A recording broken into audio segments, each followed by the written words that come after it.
gets in the end zone. Yes! Touchdown! Oladipo to win it. Another one! Another one! Huge hole! He's at the 30! He's gonna go! 10, 5, touchdown! Jonathan Taylor! Works out by Burke. Bounces into Cody. Puts it up. Scores! Now, from the Golf Club at Eagle Point Studios, here's your host, Jim Coyle. And happy Friday to everybody. We have made it the end of the week. Hope that's been a good one and hope you're ready for the weekend. Got another great show planned today. Alec Lasley will be joining us from thehoosier.com. We'll get caught up on all the recruiting news and tons going on with the Pangos out in Las Vegas. All-American camp, I think that is wrapped up. There was a couple of IU targets and Indiana guys out there. The Indiana-Kentucky All-Star Series tonight and tomorrow night. Wrapping that up.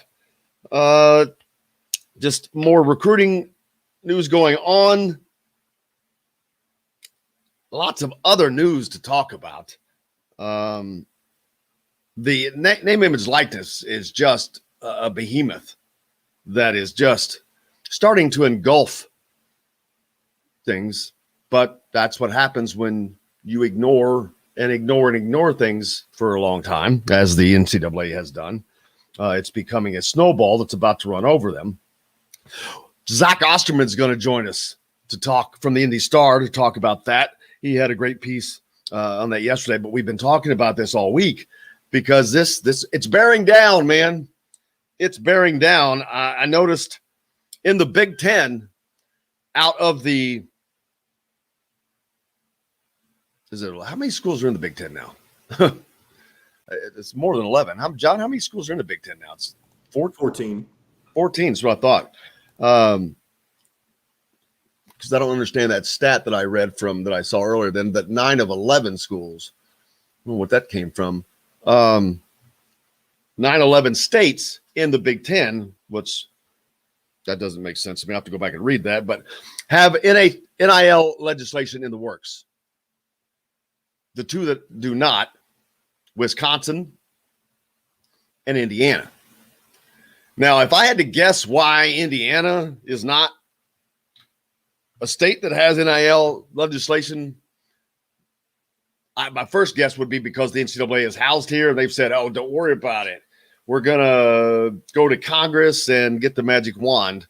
Or Muppet Mark Emmert is just fancied the Indiana legislature with more talk of whatever. But it's coming like a snowball, man. And what is today? The date? 11th? July 1st. You've got states that will allow that to come into being. And now you've got people like Mark Few. I saw him talking about it yesterday, how it's going to create a recruiting imbalance. Well, no joke. Are you guys just now discovering this? I mean, we've been talking about this for a while. That's the problem when you ignore it and you wait. And now you want to stand up and talk. Well, whether it's Mark Few or whomever, if you don't wait, you're not in these situations. The NCAA is in these situations, and it's not going away. John, did you get that clip I sent you from the congressional hearing? I'll take a look at it. I'll get it uploaded for you. Emailed. It was Muppet Mark Emmert talking with Congress. And I didn't even hear the rest of it, but one person chastised him, asking, why are you guys, why don't you all have this taken care of? I didn't hear. I'd love to hear his answer, but it's just going to be some BS that they, and it doesn't really matter. The biggest problem that needs to be focused on is fixing the problem. But first of all, the problem is having a Muppet Mark Emmert in place. And then they've extended him and they keep him in place. So the schools have no one to blame but themselves. So while we're sitting here lamenting the potential impact on college athletics, Well, the schools don't care that damn much about it. If they did, they would not continue to put a person in charge that has put them in this situation. And they just extended his contract. He's the one that fought it and led the fight for it. This is where it got you. Now it's going to cost probably twice as much. But it is what it is. The sad thing is there's too many people. There's too many people that don't care. There's too many people that say, well, they don't deserve that because they're not knowledgeable of the situation. Then you got people, the politicos that want to jump in there and let me be the hero. Let me throw my name up in here that don't have a clue, that do not have a clue as the impact on sports, college athletics that this is going to have. It's, oh man, they just can't get out of their own way, it seems like. This cheating scandal has not been resolved. This FBI stuff is still hanging out there. The NCAA cannot handle college athletics because they've never tried to handle it. They tried to manhandle it. They've tried to just thump down anything that they didn't like. And they got away with that for a long, long time. But times have changed, and it's like, no, y'all can't do that anymore. Well, now they don't know what to do because they don't have leadership in place. They just have suppressionists in place. And when they can't suppress, they don't know what to do. Now they're going to Congress for help. Oh, please help us. We've got 3 weeks left. We don't know how we got in this situation. All the states it's the state's fault. They're enacting this legislation. They're going to ruin. Well, this is what happens. Looking forward to talking to Zach about this. A great piece he had in the Star. But yeah, there's that. So, and like I said, it's important. The All-Star game, we talked about that coming up tomorrow night in Owensboro and Southport. There is not a single Indiana commit on either the women's or the men's team. How long has it been since that's happened? If you don't think that's the Archie Miller impact, I firmly believe that. It was. I kept saying. I talked about everybody was thinking the recruiting was great. I'm like, no, it's not great, and it was heading towards this. But they're fine. They're fine. They're going to be in great shape. That's not an issue. But as Alec Lasley joins us from the Hoosier.com. Alec, how's it going? Good. How are you doing? Cannot complain. I was just talking about a few things, one of which is the All-Star team. Neither the men's or the women's has an Indiana commit on it this season. I don't know how long it's been since that has happened. It's a long, long, long time. Although there are 5 Big Ten on the men's boys side, there's 5 Big Ten players, I think, which is unusual. Illinois has a player. Northwestern has a player. Purdue has 3. Big East. There are 4 Big East players in this thing. Indiana has 9 players going to the Big Ten and the Big East. You wonder why, if you have any questions on why Indiana dominates the series with Kentucky, there you go right there. Their Mr. Basketball is going to Western Kentucky. So, but just throwing that out there. How's Alec Lasley doing? Good. Everything is good. How's your week been? It's been very okay, not stress-free, pretty stress-free, which is unusual. So I'm loving it, man. Looking forward to talking to AJ Guyton later and bringing on Gary Redus, who is it's a funny story. He was on earlier in the week, but it's the son of Gary Redus, the former Major League pitcher, but he's a basketball coach. And I had him on with Charlie on Monday. But there were so many connections. IU was nuts. He played with AJ doesn't know he's coming on today, but he played under AJ Guyton at some league thing. His wife was coached by Terry Morin at Georgia Tech. It was nuts. It blew my. It's just so funny, the craziness. Recruiting wise, I went to the junior senior all-star game Wednesday. CJ Gunn and Jalen Washington. Jalen Washington didn't play. CJ Gunn didn't have a great shooting night, but he made up for that in other ways, man. He's got some intangibles.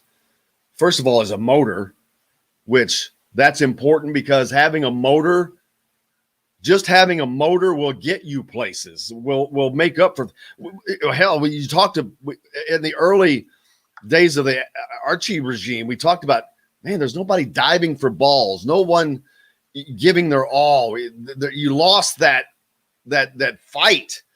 He's got that in him already.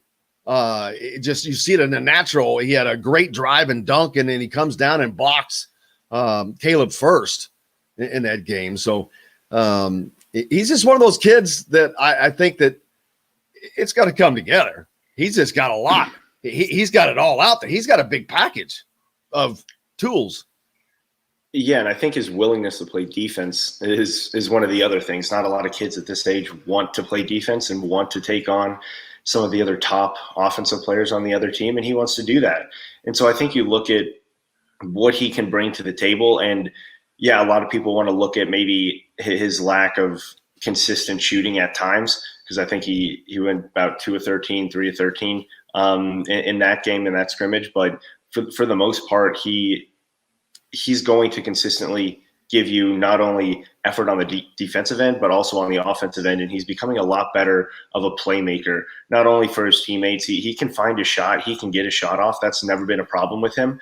It's just being able to consistently do that at a high level. And I think throughout this summer, you're going to see that a little bit more. But then going into next year, I think the full package is finally going to come together, and you're going to see a lot more consistency from him. This past year was kind of the first big year that he was one of those go-to guys for Lawrence North. But he still had Shamar Avance and DJ Hughes on the team, and those guys take a lot of not only shots, but also just play a huge role on that team as well. So going into next year, I think you're going to see him develop a little bit more of that consistency and take the next step in his development. Yeah, and Jalen Washington, another target, but he's a target by everybody. That's a guy that's going to be coveted. What makes him so good at what he does? He's one of these versatile power forwards who started out being more of a back to the basket kind of guy and really kind of honed in on those skills there, and then continued to develop that game. And it's been interesting to watch because he basically, outside of this past junior season, basically didn't play his first 2 years of high school because of injuries. So the fact that he's as skilled as he is right now with very limited in-game action, especially missing AAU for the past couple of seasons as well, is pretty amazing. He has a great ability to shoot the three ball. And that's probably not even his best attribute. And he's just very, very well-rounded. He knows how to play. He's very smart. And one of the bigger things that not only talking to him, but talking to some of his coaches over the past few months is him really learning more about the mental side of the game and being able to bring that consistent piece to the puzzle every single game. Which is something that when you're injured, you look at the game a lot more from a different perspective. And I think that really helped him not only kind of get the game to slow down for him, but mentally be able to see and understand a lot more that goes into it than just, maybe some of the X's and O's that a lot of kids think in their freshman and sophomore years.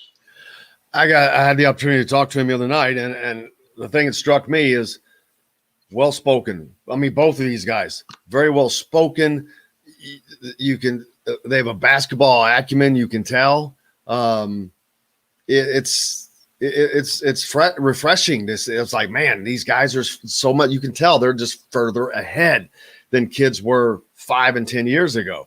I mean, they are just trained in every way now, or most of them, the good ones. To start being a professional, to have that professional attitude. And that's I can see that already in Jalen and CJ in talking to them. And you know that means that they're more focused and more serious, and that's definitely the kind of players you want. Yeah, absolutely. And they're definitely the kind of players that Mike Woodson's going after and attracting, which is kind of a lot different than maybe some of the other players who were really high up on Indiana's list the past 4 or 5 years. These guys, these new players you saw with Tamar Bates as well, just the ability for them to think outside of the box when it comes to not only basketball, but just their whole development and really knowing what they want and being extremely confident and well-spoken. They pretty much check all the boxes when it comes to not only on the court, but off the court. And I think that's something that when you're building a really strong program, that's what you want. And that's what Mike Woodson's obviously trying to do. And that's what you're starting to see with all the attraction for all of these top players around the country who want to go on visits to Indiana now, even if they don't have an offer. And that's one of the most important parts in building a program and really setting the foundation, which is what Mike Woodson's doing right now. Well, and Jalen received an offer from Illinois previously for that staff. Now that staff has moved on to Kentucky, and there has been that interest has been continuing now there. So his offers are going to continue to go up. I mean, you don't hide guys like that. So he's going to be a highly sought after guy. He's already Purdue, Indiana, Alabama, North Carolina, Stanford, Oklahoma, Michigan State, Marquette, Penn State. Those schools he hears from most currently. So he's going to be sought after. But this is one that you want to see Indiana get. If you're an Indiana fan, for a couple of reasons. The loss of Trey Kaufman was a recruiting hit from a perception standpoint, at least. I don't know how that will actually translate on the floor. But getting Jalen Washington from up in the region would offset that. That's a tough place for Indiana. Indiana doesn't get a lot of guys from up there. That's more of Notre Dame and Purdue area, just like Southern Indiana is more Indiana recruiting territory. So, but that would show that the staff has their tentacles have spread out statewide, which we know that they're going to, but that would make it happen. Yeah, and just like you said, I mean, a lot of the times Indiana is not going to get those guys in that region where Jalen Washington is. And that's what shows you what an important piece is, not only to kind of the recruiting foundation, but just kind of setting the standard for what Mike Woodson wants to do in his recruiting. And that's to not only stretch from the entire state, but also the entire country. And I think that's one thing that he's going to bring that's a lot different to the table than what Indiana had in the past, where if you do miss on an Indiana kid, it's not going to hurt you as much as it did maybe 3-4 years ago. And that's the main difference that you're seeing with not only all of the offers that they're extending, but all the guys that they're going after. And that's going to be one of the biggest differences, that if they do miss an Indiana kid, they're going to be just fine. We got to take a quick break. We'll be back. Zach Osterman's going to join us earlier, so we're going to break the segment up. So let's go ahead and take a break, and we'll finish up with Alec when we come back. We'll be right back to the Golf Club at Eagle Point Studios for more Indiana Sports Beat Radio with Jim Coyle, presented by Andy Moore Honda of Bloomington. Hey, Hoosier fans, whether you're looking. So, Jim, when are you taking this to the second segment? Well, this is going to go through like normal, but Zach is going to join us early, and then Alec, if you want to drop off, like we can finish up at like 9:29 or something, and he can drop off. Or whenever Zach joins, just whenever that happens. I don't know. Yeah. Well, I say if he's on time, because sometimes guests show up a few minutes late, or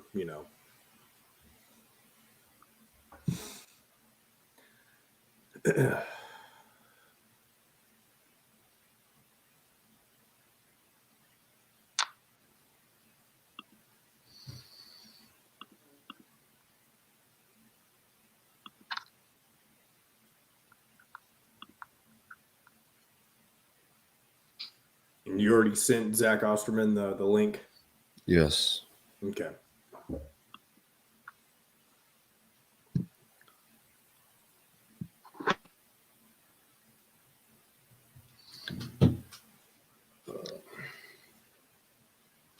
Okay.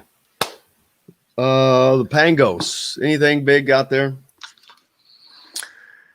From an IU perspective, I mean, a little bit Xavier Booker, 23 guy, a really good outing from him.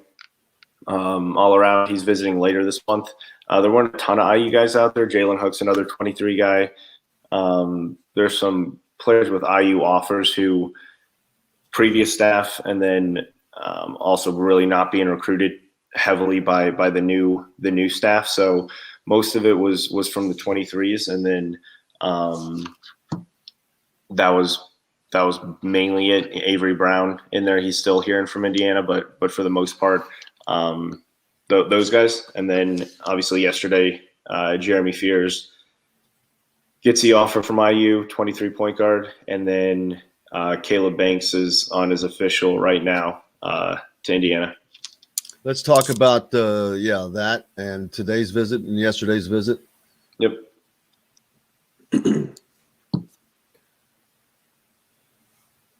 All right.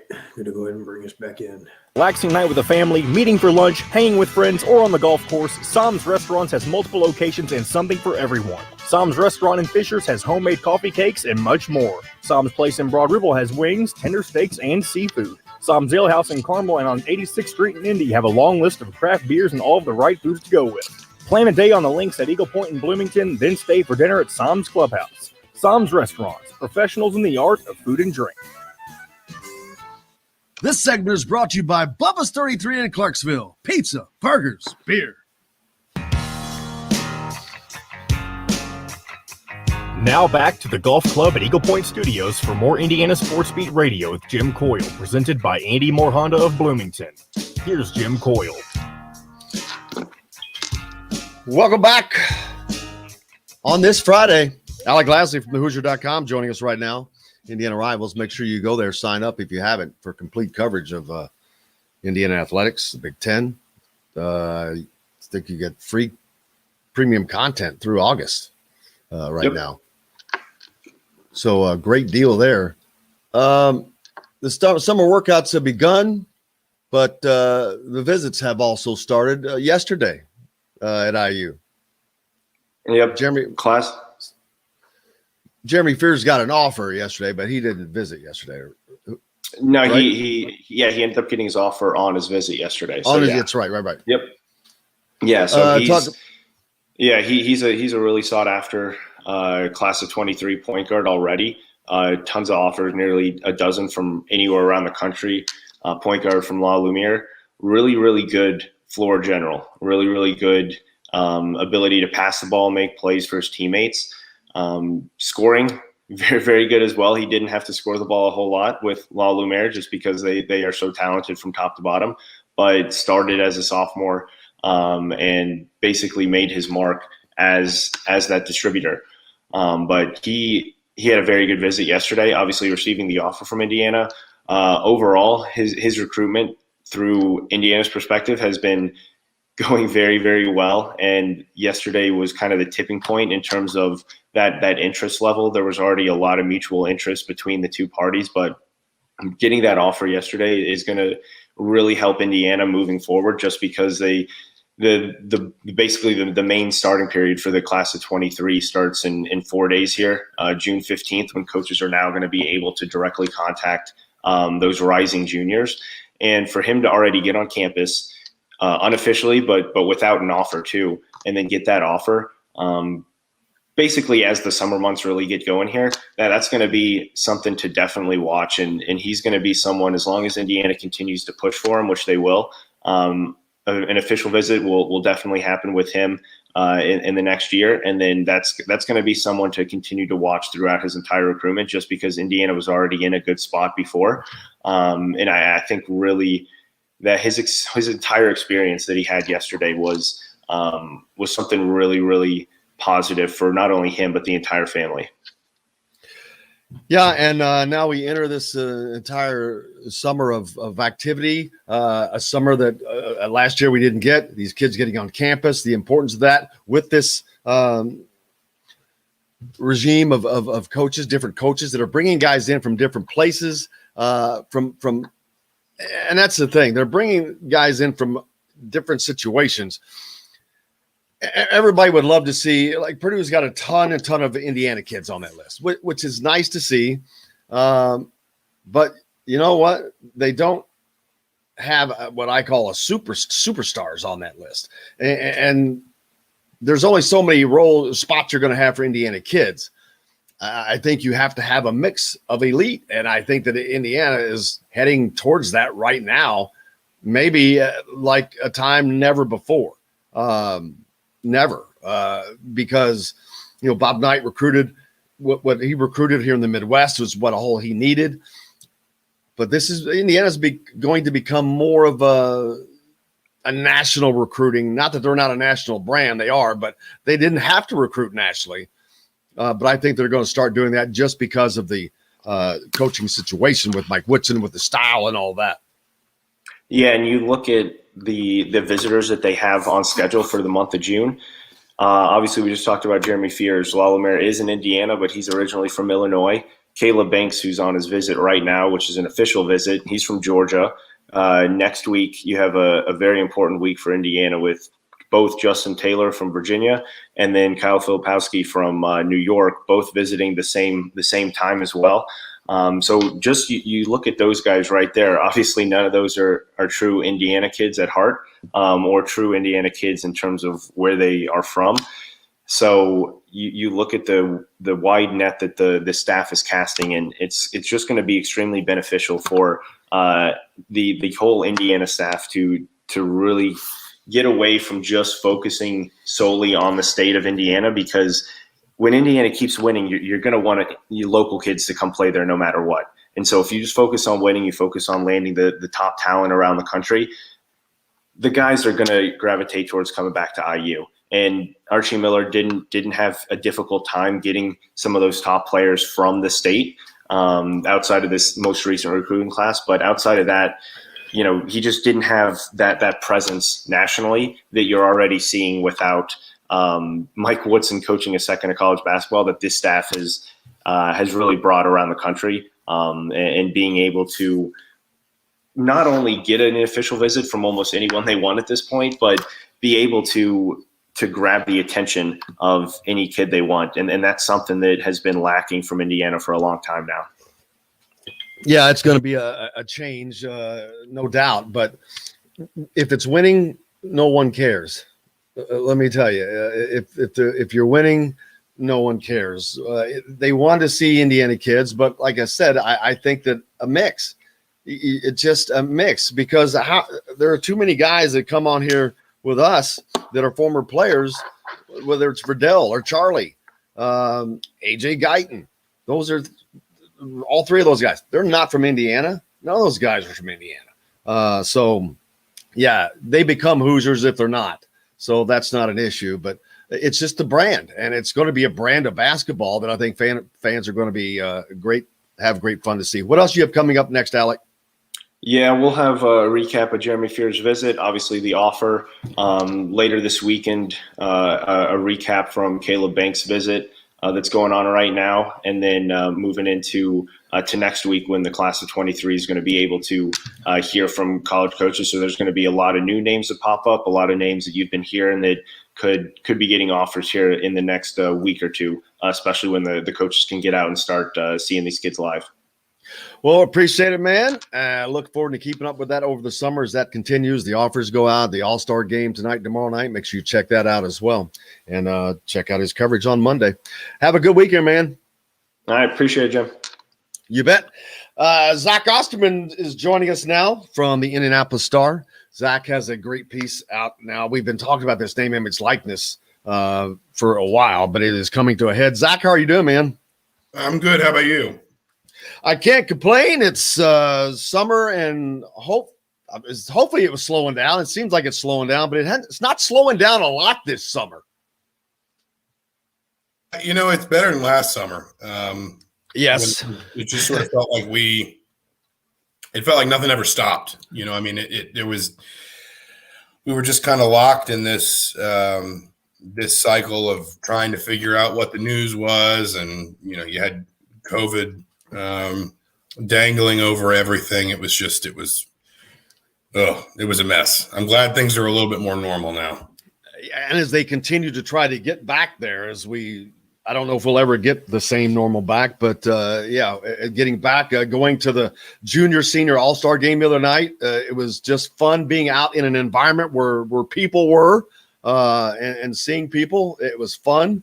And it just changes everything. It just makes everything so much more enjoyable, obviously. But yeah, just getting back to that is a big bit of excitement in the summertime. And we go into the fall, and it's going to have an impact on Indiana football, because we've talked about with the momentum they have and generating more the crowds that they have not had in the past.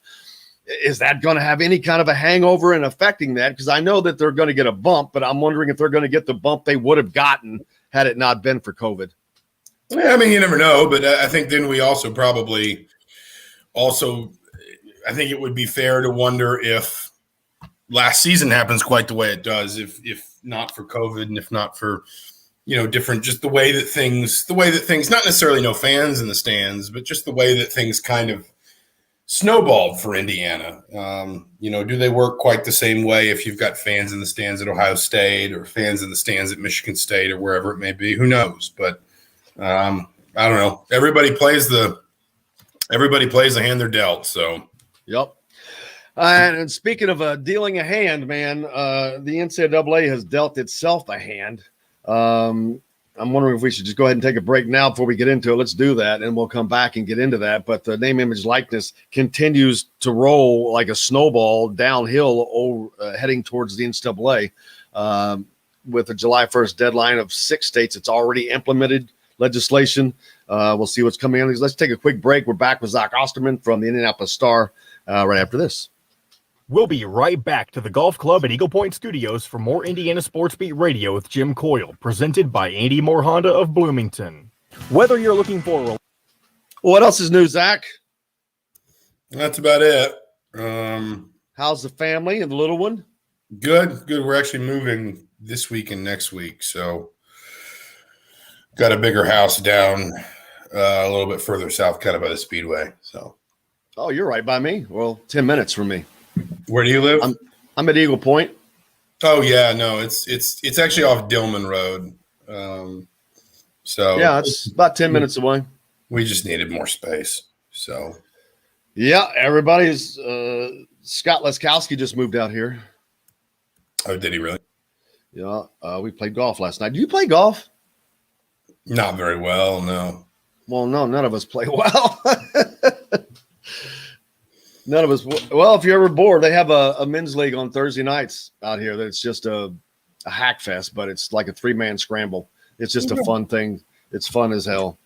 I've played that course before. My father-in-law, there was a brief period of time where my mother-in-law was still working as a teacher in Indy, but my father-in-law got a job at Crane, and so he lived at Eagle Point during the week. And a lot of Crane guys here, yeah. And then would commute back up to Indy on the weekends, but I'd go out and play with him, play 9 holes with him at the end of the day every once in a while. So he's actually pretty decent at golf. I'm not. It's actually in really good shape right now here. Really? Yeah. I mean, I sucked. I still suck. I mean, it doesn't matter. I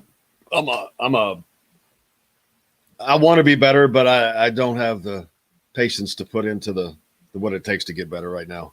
Too much other stuff going on, but yeah, it's just fun. That's why I enjoy like that Thursday night thing. It's just a scramble. You go out, you have fun. John or Scott played with us last night. Hell, yeah. He got closest to the pin. I actually played with John on Monday. It was his birthday. We went to the Ross course, and I said, "How's Scott play?" He goes, "Oh, he's terrible." So he played last night, and he was on my team because the other guy thought it was the other Laskowski. I said, why'd you put him on my team? Because he goes, well, you got 2 A players. I'm like, who's the other A player? He goes, Laskowski. I go, he's worse than I am. He goes, you said he shot a 77. I go, that's his dad. And so I was like, man, yeah, he shot a 77 at the Ross course the other day. on his 68th birthday. At where? The Donald Ross course. Oh. Sorry, I thought you said something else. At French Lick. Coming back. A new 2020 Honda Civic LX front-wheel drive lease for just $180 a month. Or a new 2021 Honda Accord LX front-wheel drive lease for just $270 a month. Andy Moore Honda Bloomington, Bloomington's #1 Honda dealer. Come see us at the all-new Andy Moore Honda, now in Bloomington. Today's guest is brought to you by Reynolds Family Dentistry of Sellersburg. You need $1 million smile for those championship photos, and that's exactly what you'll get with Reynolds Family Dentistry. Now back to the Golf Club at Eagle Point Studios for more Indiana Sports Beat Radio with Jim Coyle, presented by Andy Moore Honda of Bloomington. Here's Jim Coyle. Welcome back. Hope everyone had a great week. Ready for your weekend on this Friday. We are fortunate to be joined by Zach Osterman from the Indianapolis Star. Zach, again, thanks for joining us. As always, another great piece out today on regarding name, image, likeness. We've been talking about this all week. Indiana is also one of the maybe only 2 states in the Big Ten that does not have NIL legislation in the works. I'm sure that has something to do with the NCAA being here, but maybe not. I don't know. But regardless, the NCAA is in a little bit of a trouble here, it seems, unless Congress comes to the rescue. Yeah, I mean, first of all, kind of the background of it, you're right. It's been going on for a while. I mean, there were congressional hearings about this in the last Congress when Republicans were, kind of controlling the committee chairs. Democrats have picked up that baton. So, I mean, both sides of the aisle nationally are pushing for this in different ways. And, the wider question of name, image, and likeness is obviously not new to college athletics, not at all. And I think what a lot of people have been asking is why the NCAA let it get this far down the road. And I think that's a more layered discussion that we can get into if you want. But from the state of Indiana's perspective, there really is no appetite that I can discern for any sort of introduction of NIL legislation. That makes Indiana's only one of 10 states, or one of only, I should say, 10 states in the country that does not have some form of name, image, and likeness legislation somewhere in the legislative process between introduced, considered, voted, and signed. Listen, I don't think it's hard to draw too many lines to the NCAA and the state's relationship with the NCAA. But it is worth asking one way or the other, because Indiana is also one of only 2 states in the Big Ten footprint. Wisconsin's the other that has not gotten started on any kind of NIL. And there are a lot of people in college athletics that are really worried that, not even necessarily, I'm sure they're worried about recruiting advantages and things like that. But I think more broadly what they're worried about is just that if there cannot be some sort of blanket solution to all this, then it's just going to be really chaotic. And it already kind of is, and it's really only going to get worse. And it really does feel like a problem, frankly, that everyone is waiting for someone else to solve, which is amusing, but also frustrating when you consider that, as I said, it's not like this is new. Yeah, the NCAA this has been their milieu is to not do something. And I think this is one they thought they would, I guess, get away with, because they just kept pushing the envelope right up to the very end.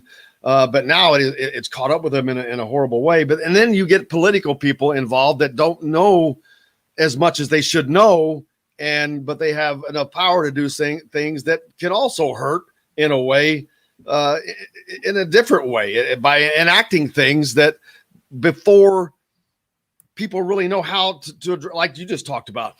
You cannot have 50 states enacting legislation that has 50 different pieces of law, because who's going to, if New Mexico, a student athlete can get 100,000 over 4 years, but in Georgia, you can get 400,000 or whatever the difference is. I mean, that's the key right there, is it has to be the same for everyone, or it is going to be the wild, wild west, or the SEC football. No, I mean, that is the issue. And there's at least a hope that the NCAA is going to pass some reforms here in the next few weeks that should go into effect around the time the first 5 name, image, and likeness laws due, which is July 1. But I think it's also worth remembering kind of who's really making the decisions here. And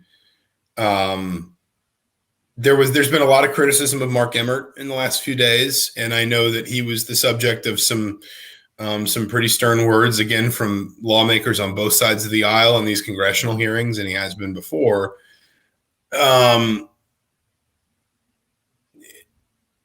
It's important to remember that Mark Emmert's pretty much doing what he's paid to do right now. Right. The universities ultimately are the ones behind this. That's the funny thing. That's what I say. I'm like, well, they're the guys that put him in place and just re-upped his contract too. And they're the ones that empower him. I mean, obviously Mark Emmert is one of the most powerful single individuals in college athletics, but he cannot unilaterally do things. Now, it does feel that the schools and the conferences, at least some of the schools, are probably looking at him now saying, oh, geez, can you help us? Can we do something?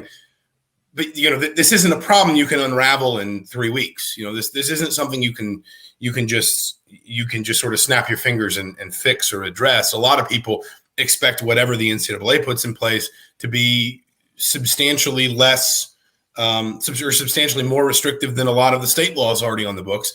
We saw the Power 5 conferences. It was very, very amusing to me to see them call themselves the Autonomy 5 in that statement the other day, and then immediately ask Congress to fix their problem for them. So, maybe not as autonomous as they'd like us to think, I guess. But, I understand why people criticize Mark Emmert. I understand why people criticize the NCAA. Believe me, I hardly think the NCAA is the perfect vehicle in a lot of cases surrounding things that need reforms in college athletics. But it's really important to remember that if the universities and the conferences they organize into wanted this to happen months or years ago, it would have. The NCAA would have made it work. Mark Emmert acts at the behest and at the will of the NCAA's member institutions. And every time he goes into one of these settings and essentially acts as a punching bag, and everyone says, boy, look at Mark Emmert. He looks so ineffectual. No, he's doing exactly what he's paid to do in those situations, which is be the person that draws the heat away from the people that ultimately are responsible for this can getting kicked so far down the road that we're now at this crisis point. The university presidents, the university chancellors, and to some extent anyway, the major players in the conferences, conference commissioners who can obviously make things happen, and probably some of your more powerful athletic directors. Everybody's going to have to shoulder some guilt together in us getting to this point. And now it's just a question of who's going to step up and fix this problem. Yeah, I'm as guilty as anyone is laying on Mark Emmert, but you're exactly right. And like I said, I have talked about the schools, but yeah, if they wanted it fixed, it would have been fixed. And that is where the blame actually lies. But I don't know. They put themselves now into such a situation to where I'm not going to say the upcoming football season can be impacted even if the NCAA gets some rules enacted. It's not going to supersede state laws, I don't think. So again, no. I think that it has to be a federal thing from Congress. I'm thinking with these states putting this legislation in act. I mean, it's going to take something from Congress, I would think. Is that not correct? No, I think that is what everyone is hopeful of. And, Congress is kind of a little bit at loggerheads right now. I think on the Republican side of the aisle, there is a little bit more of an attitude towards saying, let's get name, image, and likeness solved. Let's get something on the books now, and then we'll reexamine the rest later. I think some lawmakers on the Democrat side, including Cory Booker, who himself is obviously a former student athlete, he played tight end at Stanford, are pushing basically to fold this into wider reforms imposed upon the NCAA around things like long-term athlete health care, providing healthcare support for athletes after their careers are over and things like that. And then I think that listen, we can argue which is right, which is wrong, but then you also kind of get dragged down into these details of, should Congress essentially be legislating to the NCAA? Should Congress make a good faith effort to limit the scope and degree to which it is forcing the NCAA into things, in terms of saying, basically, do we want Congress just stepping in anytime the NCAA seems to have a problem? Or do we want Congress to try and take a measured and sort of reserved approach to only stepping in when they feel there is no other solution? And that all gets really complicated. And it's, again, a reminder that this is, I think the first really big kind of, sort of one of the first really big ways that this issue kind of blew into the public sphere was the Ed O'Bannon lawsuit. And that was filed in July 2009. So we're here almost 12 full years later. And along the way, we really could have solved a lot of this if people had come to the table in good faith and not just sort of tried to protect very individual interests, protect revenue streams, protect whatever else. And so there was the one state lawmaker that did talk to me, Ryan Dvorak, who's a Democrat from South Bend. He said, nobody's going to want us to solve this problem, but we'll step in if we have to, and then everyone will be unhappy. We've just gotten to a point where it feels like everybody kind of needs somebody else to solve the problem. And in this case, that's Congress. And I think that we need to ask questions of the wider governing structure of college athletics, how we got here. But right now, this does need a solution. Yeah, and sooner, hopefully, rather than later, for the student athletes, mainly for the student athletes, because it's going to impact their careers here in school and all of that. But it also is going to impact college athletics as it is, and it's an ever-changing monster right now with so many things happening at once. The transfer portal, the one-time transfer rule, and that's another thing. The NCAA has just fought all of this stuff. All these schools have fought all this stuff, and all of it is hitting at once, and that's not making things easier either when you've got multiple main issues to deal with at the same time. No, I mean, that's fair. I think the one thing I would say is, what's the line from Game of Thrones? Chaos is a ladder. Sometimes I suspect sometimes it's better for all these things to kind of happen at once, and for us to just kind of shake up the whole system and, just kind of, almost just sort of say, we're just kind of we're going to turn everything over, and we are going to, we're just going to just kind of not start over, but just reimagine the entire landscape and use this opportunity to do that. And I think that, it's possible that we come out of this, and 10 years from now, we're looking at all this and saying, well, listen, that wasn't great. And the lines of thinking that got us to those points probably needed to be reexamined, but we did come out the other side better off for it, in terms of just overall, as a sort of block in college sports. But it is going to be, a fascinating, I would say probably 12 to 18 months at least. And obviously it's already started. I think this is a realignment of some of the fundamental elements of college athletics that is probably going to take them 3 to 5 years. I think it started in 2019 and into 2020. And I think it's probably going to continue at least for the foreseeable future, frankly. Yeah, you've got the extra layer of players that schools are dealing with the COVID blanket granting of eligibility for another year, that schools are kind of starting to say this is going to be a problem for us. So there's another issue they're going to have to solve. But college athletics is an ever evolving monster, and it continues to change as we go forward, and it's just not going to stop because society doesn't stop evolving. So hopefully they can get it together, because it's been one of the funnest things that in sports for me is college athletics. It's just, and I just don't want to see it changed in a way that it really alters the landscape.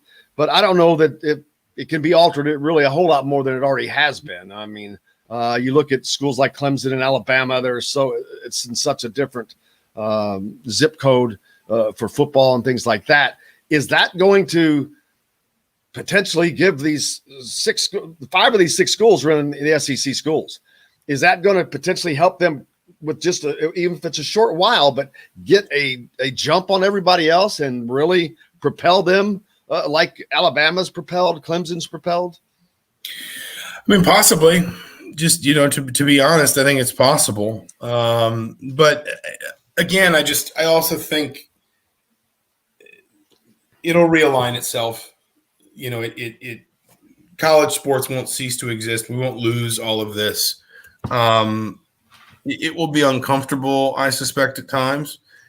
And there may be, some, for lack of a better term, for lack of a more artful term, collateral damage. But I genuinely don't think that we're going to be talking about, the collapse of college sports as a whole. I don't think that's going to, I think we will just, it will, it'll just kind of realign itself. Like I said, it'll just reimagine itself, and we will. What's the phrase I'm trying to think of from the stock market? Correction. Yeah. I mean, it just, again, like corrects itself. Yeah. Yeah. Like we can find so many times when we would have thought that this was the end of this or the end of that. And it wasn't, it just sort of finds level ground again. Yeah. But I suspect we are in for a tumultuous couple years at least. And there are going to be some frustrations, and there are going to be some, some moments when,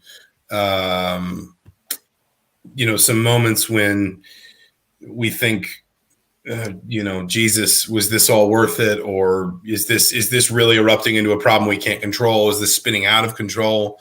But we'll get there. I mean, we are going to need maybe to rethink some really fundamental things again about the leadership of college athletics and how we want that element of it structured on the other side of this. But I think you got to get to the other side of it first.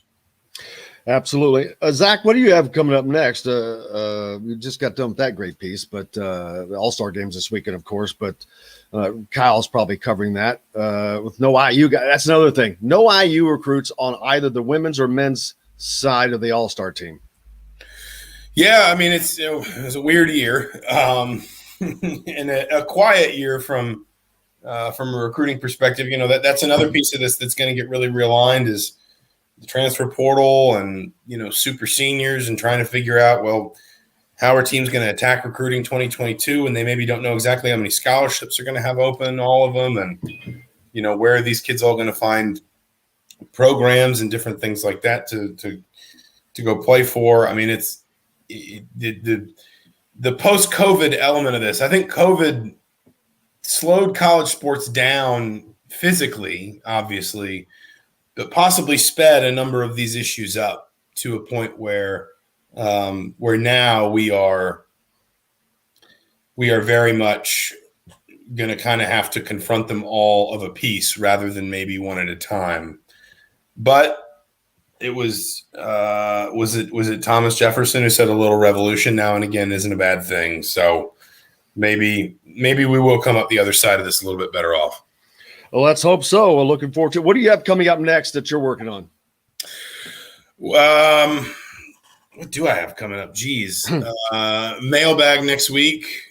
Just digging into a little bit of basketball recruiting, nothing too heavy, but at least kind of an overview of it. And then, really just starting to get ready for July, starting to get ready for August. I mean, it sounds weird to say, but it's here. It's coming. We're already in mid-June, so football season will be upon us, and it's going to be an epic football season. So looking forward to that. You and Chronic have anything coming out soon?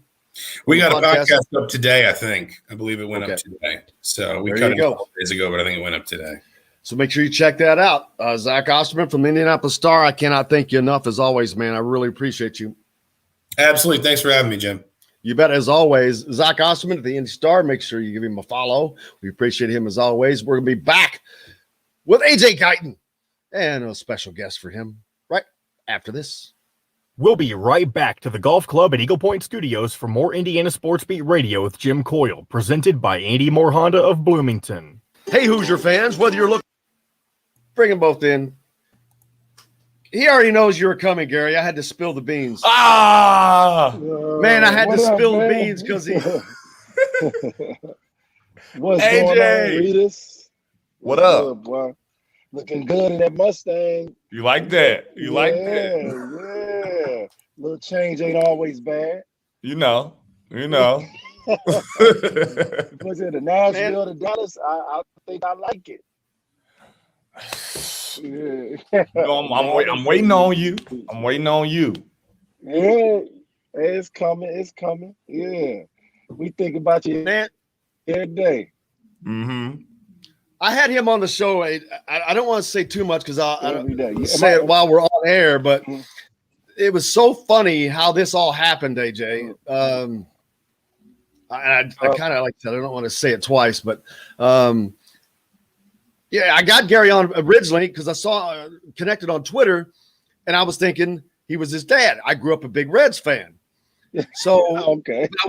I wasn't paying attention. Then I started looking at him, going, I mean, I said he's a coach, a basketball coach at SMU Women's. I'm like, he's in Dallas. I'm like, oh, what the hell? I said I'm gonna have him on anyway because he's on the same day as Charlie, who's in Dallas too. I'm like, going, well, hell, introduce him if they don't know each other. Which was we did that, but then all of a sudden he starts talking about you. His wife was coached by Terry Morin. There was something else. There was something else too. It's the IU connections was mind-boggling. I'm like, this is just nuts. And then he's the son of Gary Redus. Right. I was like, going, damn! It was just great. It was just awesome. Hey, Gary, how did that make you feel? You wasn't the original girl he liked. Listen, that's why I was laughing. I was like, no, it just got. I didn't know him, but that's what got the name got my attention because I was such a Reds fan. But the fact that I was like, normally I would have. I've done that one other time with someone, and I didn't have them on because I was like, well, that didn't work. But him, I was like, oh no, we're gonna have him on anyway. That's gonna be fun. I had no idea it would be the fun that it turned out to be, and that's why, man, that's such a lesson. You just can't prejudge stuff in your head, man. You just never know. The stories are mind-boggling. I gotta stop the conversation. We're coming back in. And much more. Sam's Place in Broad Ripple has wings, tender steaks, and seafood. Sam's Ale House in Carmel and on 86th Street in Indy have a long list of craft beers and all of the right foods to go with. Plan a day on the links at Eagle Point in Bloomington, then stay for dinner at Sam's Clubhouse. Sam's Restaurants, professionals in the art of food and drink. This segment is brought to you by Andy Moore Honda of Bloomington. Now back to the Golf Club at Eagle Point Studios for more Indiana Sports Beat Radio with Jim Coyle, presented by Andy Moore Honda of Bloomington. Here's Jim Coyle. Welcome back on this Friday, and man, we always try to finish big, and we've succeeded again. AJ Guyton joins us, as well as Gary Redus. I was going to try to surprise AJ. Gary was on the show Monday, if you listened, and learned that he had a relationship with AJ. And I'm like, oh man, I said, I'm gonna try to get AJ on Friday and we'll do this and surprise him. And we were right up to the very end, and I thought that AJ was gonna have some technical problems, and I'm like, I had to spill the beans. I was like, well, we got Gary Redus on, man. So it's good to make a connection again for you guys. So they're good for you guys to see each other again. How long's it been? Absolutely, man. I haven't seen Gary in person probably since 2000. What was that? 14 13, 15? Something like that. Yeah, in person. Like, but I follow Gary on social media. One of the fun coaches, one of the bright up and coming coaches in America, and I see a bright future in Gary. As far as being able to relate and also coach, recruit, all those great things that coaches need to be able to do. I always follow him on Twitter just to get some nuggets, hear some good commentary between him and some of the guys, and just stay up on him. So all the former players that I've coached, I always try to keep up with him. So and he's no different. Yeah, I told the story in the break and earlier. If you weren't, I saw Gary on Twitter. Name call my eye because grew up a big Reds fan, yada yada, and got him on. But then it turns out these IU connections were just crazy. That Gary played under AJ. His wife was coached by Terry Morin and all that. Did you just go to a camp, Gary? How did that relationship with AJ initially start? My agent hit me up. I almost was done playing ball.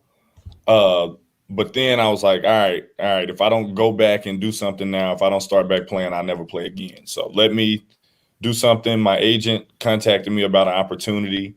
And it was with AJ, and I got there, and AJ didn't like me at first. I don't think. I don't know what it was. I don't feel like AJ liked me. Mm-hmm. AJ called me a front runner, and that changed my whole perspective on like me. And I don't even know if he knows that. I feel like we talked about that before, but yeah, AJ didn't like me. AJ wasn't the nicest person. He was hey man, he wasn't coached by the nicest person. This is true. But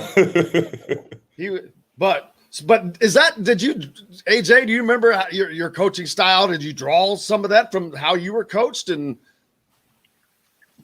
no, it was just more AJ when it comes to there you go, coach, especially at the semi-pro level. Yeah. Am I there? Can you hear me now? Yeah. I'm trying to get to a better. Yeah, AJ's having a little technical problem there. We may have to reconnect him, but John, just go ahead and have him reconnect. But he's in his job is building. It messes with his internet, so he's gone out to the car to try to do this for us. But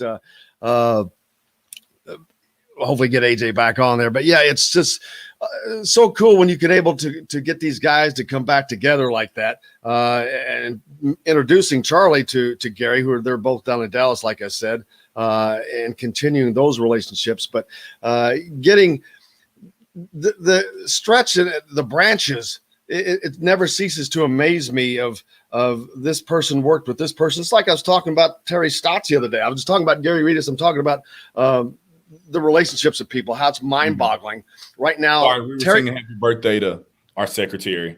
Oh, I would have joined you. I don't know. What's her name? Miss Beth McKnight. Miss Beth McKnight just got a birthday shout out here on the show. So there you go. But I was talking, daggone it. Lost my train of thought. There was talking about keeping those relationships up. AJ's back with us now there, but and how important those are. And they start and just go. And these relationships are long lasting. I was talking about Terry Stotts right now being mentioned as a coach for the Pacers. Mm-hmm. He went to high school at Bloomington North. Wow. And I wondered, and I'm like, all right, how did a guy on the 1976 Indiana All-Star team that went to high school in Bloomington not play at IU? Well, first of all, he graduated in 1976. So Indiana had kind of a decent team back then, if you remember. So they were kind of full. But so he ends up going to Oklahoma but it's because Dave Bliss, who was on Coach Knight's staff, who came from Army, got the Oklahoma job and took Terry Stotts with him to Oklahoma. So that's how that ended up. So, but the stories, they're great to always hear those and how these branches to continue to pass out. And then AJ, did you hear the things that Gary was saying, that you basically he's saying you were a hard ass? Right. Can you guys hear me now? Oh yeah. Okay, cool. So yeah, I was coaching semi-pro basketball is a lot different. Gary knows that, man, because you got guys who have an expectation of getting something out of it, that and so when you get them in there, you want to first of all, just try to make them accountable and make them understand that you're responsible to be here. Because my mindset was, if you succeeded here and you did get a contract to go play somewhere, then the expectation for what you had to do there was going to be very, very similar to what I expected you to do here. I didn't want guys to leave there and not succeed. So that's Bob Knight style. That was my high school coach style. So that was just the way I was. But I knew that you had to be really accountable on and off the floor and be detail oriented, to have success as a professional. And I didn't, a lot of guys think playing professional basketball is just easy. And it's like, no, the elements that you have to deal with make it difficult. So we want to simulate those on and off the floor to make it a really, really great experience for guys like Gary and the guys that we had on the team. But Gary was immediately, personality-wise, exactly what the team needed. He needed somebody that didn't take life so serious. I mean, it's not that Gary don't take life serious, but he was very, very loose and very, very focused at the same time. But he made things enjoyable. He took the tense and the intenseness out of our practices. He made them competitive. He made them fun, and that's why he's in the position he's in today. Every team has to have that guy. You got to have at least one of them, if not two. But you got to have that guy or girl. But you've got to have that person. Yeah, because there's going to be stretches of it doesn't matter what sport it is in any season that get long, that get hard, that get the hardships. Man, you've got to have something to break that monotony and keep sanity, I guess. Absolutely, and that's what he did. And so, I don't remember, Gary. Did we get to complete that season? Did we win it? We won like the regular season, but I think the championship game, I don't know what happened. Okay, yeah. Guys got scared. They didn't want. I was about to say we didn't lose though. Yeah. They knew it was about to happen, so they canceled this season. Yeah. I remember that. Yeah. So, but I think a lot of the guys got a lot out of that situation, and we were able to catapult guys to success. So that's what it was all about. Anybody else that was on that deal? Are they in coaching like you are, Gary? That you played with? I don't think so. Daniel coaches high school. I was about to say. I'm trying to think who was on that team. Brandon McGee and yourself. Chris. Brandon McGee from Louisville? Like an AAU team. Brandon McGee played. I think he had a stint in Indiana. Brandon McGee from Chicago, about 6'7". He was a forward. For some reason, he's connected to Indiana basketball in some way. I think he played there for a year. Yep. Yeah, he played. I think it's in Indiana or somewhere in Indiana for a year. We can't really remember the guy. It was a long time ago, but I know a lot of the guys are having success now and doing what they love to do when it comes to basketball. So, and through the 3 years of that program, that's what we did. And then now, as you see, AJ, when you see guys like Gary that have gone on and are in coaching and are in a higher level like SMU and those places, that's gotta make you feel good just to know that, hey man, something I'm doing must be working. Obviously, with the journey, you just want to have a small part in their journey. And I'm not the type of guy that takes credit for somebody or say, oh, he was with me. That's not me. But I just like to be. He could take a small little nugget from what I used to do, or how we used to play, or the organization of our practices, whatever it is, or just a conversation he may have had with me to talk about playing professionally. That's just a small piece on his journey that he takes with him and that the players take with them. And that's what, kind of that semi-pro league is all about. That's what I wanted it to be about. Not about just going to play pro basketball, but it's like, if this doesn't work out, he can always give me a call as a reference. He can always talk to people for him. That's eternal.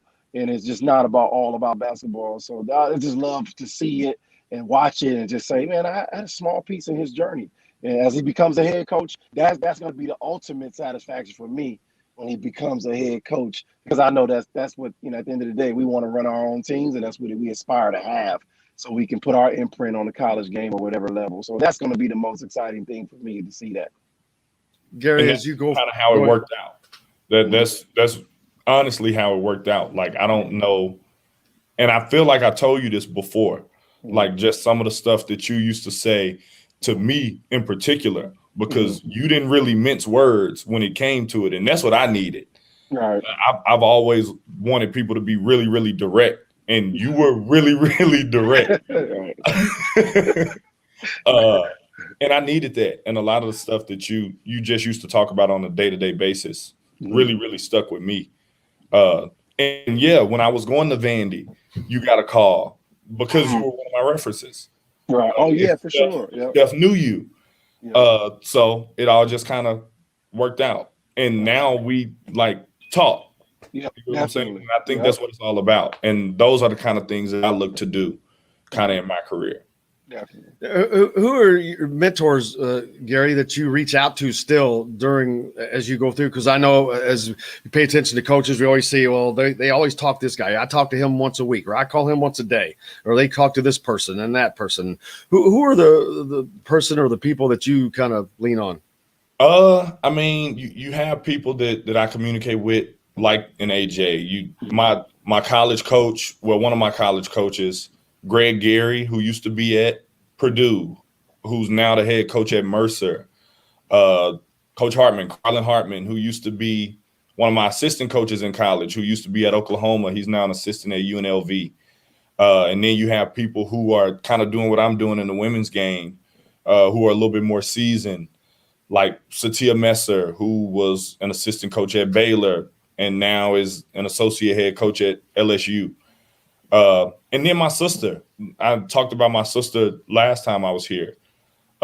She's a head coach at a Division II school in West Palm Beach. And she's always been somebody that I just need insight from and need to talk to. And I only really can talk to people that I really, really value kind of what they're saying. Sharika Wright, she's another one who played at Purdue, who I work with at Vanderbilt. So just people who I really, really value their opinion, because I'm going to be honest, I don't value everybones opinion.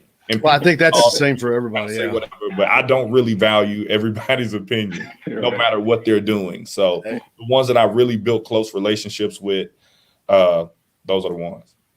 Well, I understand, because it's hard for me, for those that I am in that position for, it's hard for me to even listen to the opinion. I'm already tuned out. If I'm like, it's like, I don't even care. But I shouldn't be that way. But yeah, you got to get up into Bloomington. Then you have to land a job at IU and then kind of complete that circle of coaching under Terry Morin, who coached your wife. That would be kind of a wild kind of a circle. And Indiana the women's program, top 8 finish last year. They're really good. Listen, Terry got my number.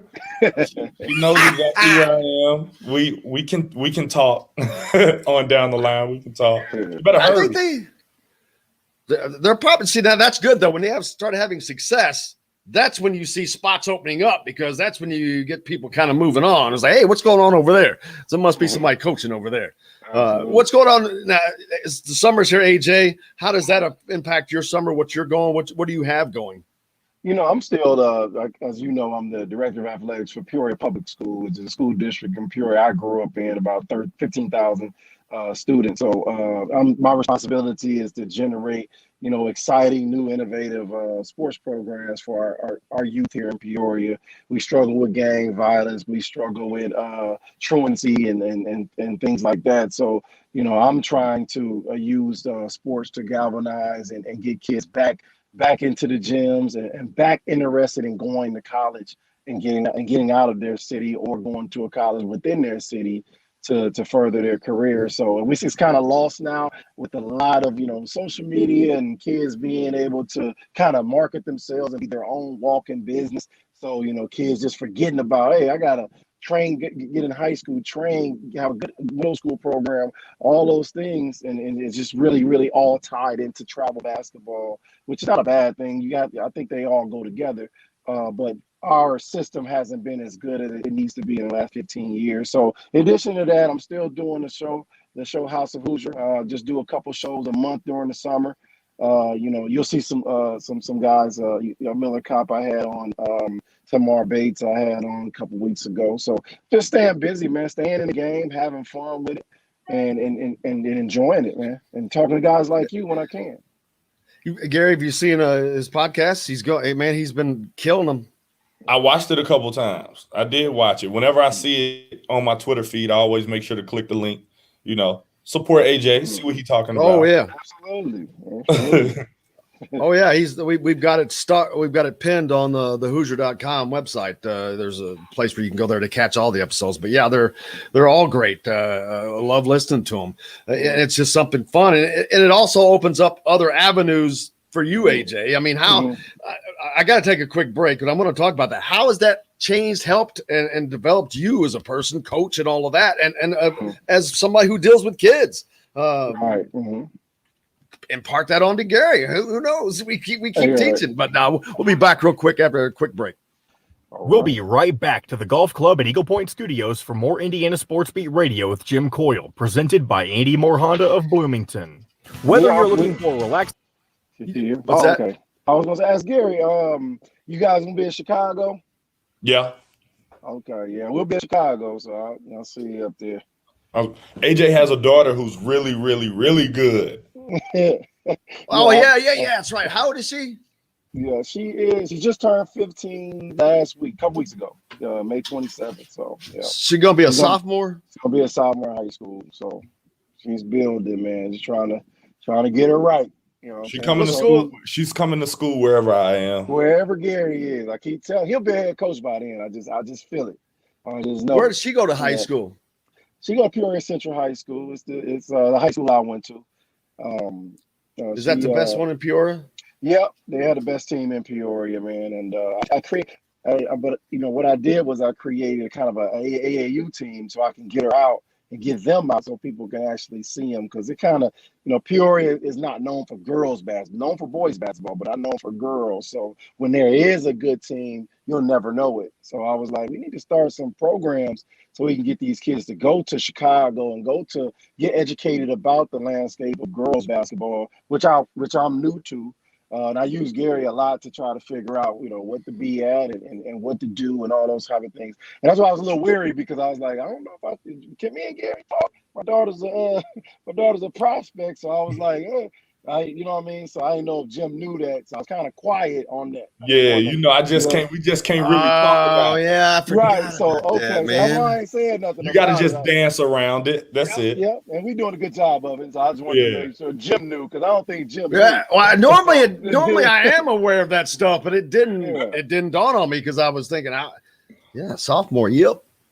So yeah, me and Gary can't. I think the NCAA rules, he can't really call us and think. We got to call him. We got to go visit them like right now until they can actually call. So, but yeah, so I just wanted to let Jim know that, so me and you dancing around. He's like, what's going on here? Yeah. No. Normally I'm like, because you're on top, because the kid hadn't signed the paperwork. You can't say his name or whatever. It's so funny. Mm-hmm. I almost got in trouble with IU, because not almost, but we was about to do an article, about my daughter. It was me and my daughter for Indiana alumni paper. And I guess it was like, they're not supposed to be talking, because she's a prospect. We was about to publish it and everything. And I'm like, but luckily they caught it before we put it out. I was like, dang, I didn't know that we couldn't, with AD commenting and things like that, you couldn't, you weren't supposed to do that. So, but yeah. All right, I'm bringing us back in. For Honda Bloomington, Bloomington's #1 Honda dealer. Come see us at the all-new Andy Moore Honda, now in Bloomington. This segment is brought to you by Remax Advanced Realty, Indy Home Pros team by Cheryl Sizemore. Now back to the Golf Club at Eagle Point Studios for more Indiana Sports Beat Radio with Jim Coyle, presented by Andy Moore Honda of Bloomington. Here's Jim Coyle. Hope everybody's having a great Friday and ready for the weekend. I know I am, because I'm talking to AJ Guyton and Gary Redus. Actually, we were just talking too, because AJ, your daughter is a great high school player and a prospect. So we were talking about making sure that we don't say certain things that are well, but and that got me to thinking, it's so funny. We got to think about stupid little details like that. But yet the NCAA has got name, image, likeness on their shoulders. They've got this trend. They've got all this major stuff that's going to be millions and millions of dollars. And this is the kind of piddly stuff that would get someone, oh, well, you can't do that. You can't write an article about one of your superstars of your program and his daughter, because it's so goofy with some of that stuff. But it is what it is. But how fun is that, though, to have a child who is good when you were as good as you were? I mean, that's got to be just, first of all, it doesn't even matter how good you were. When it's a child, you just don't care. It's like, man, it's just awesome. Yeah, I'm just glad she's able to kind of forge a path and go through the process. Like it's a never ending process. It's a lot of things that have to fall in place for her, physically, mentally, skill wise. And I'm just glad that she's continuing to progress. We're talking about my daughter, Leah Guyton. She's a 15-year-old going into her sophomore year of just high school. And, she's making a lot of good progress. It's, becoming the typical golf. It's not like, it's hard because, when I trained, when I was younger, I mean, when I played, it was a lot different games. So I get to be able to grow with the game and be able to teach her the things that are happening in the game today. In addition to continuing to just harp on the basic skills of basketball, which I think get lost. People, Steph Curry and his greatness, and James Harden and his greatness, Kyrie Irving and their greatness. Kids really believe that they're those guys, when really coaches just want you to be solid. They want you to be out on the floor, not turn the basketball over, run the team, make an open shot, and play with energy, enthusiasm, and passion. So it's been a great ride to be able to see my daughter just progress and enjoy the process and make sure that she doesn't get burnt out with it. And then, Gary, you deal with the kids that have to go through all that stuff, and you're dealing with them as they come. And as things continue to change with recruiting and all that, how is it changing on the women's side? I mean, the more kind of the world sees it, the bigger the business gets.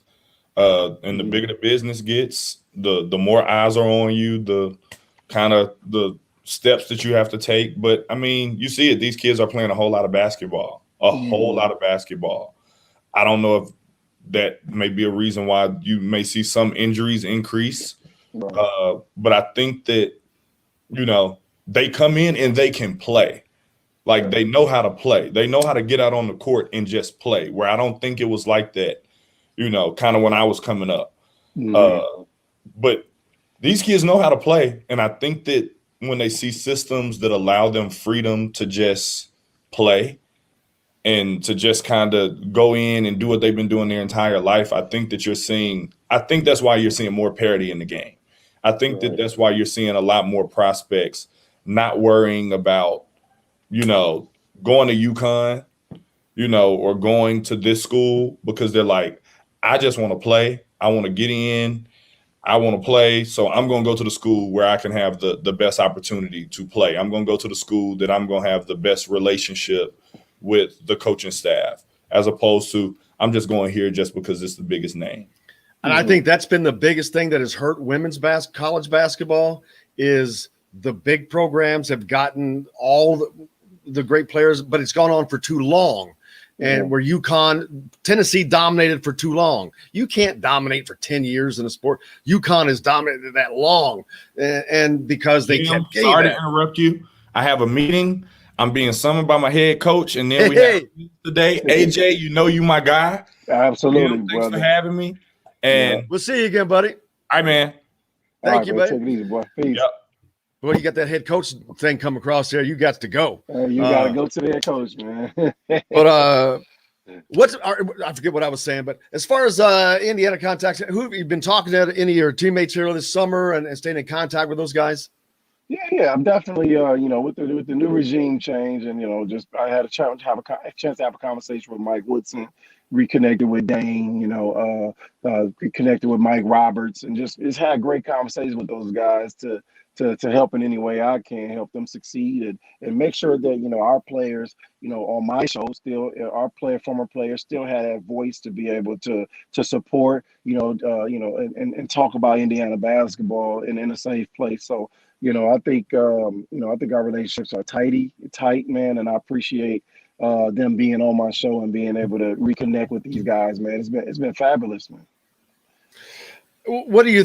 What all's going on there with Mike Woodson and everything? It's just been just nothing but excitement since the new staff has come in. Dane Fife coming back, but the recruits. The excitement that is around the program, it is a big difference. How's it been from your perspective? I mean, I can see it. I can feel it.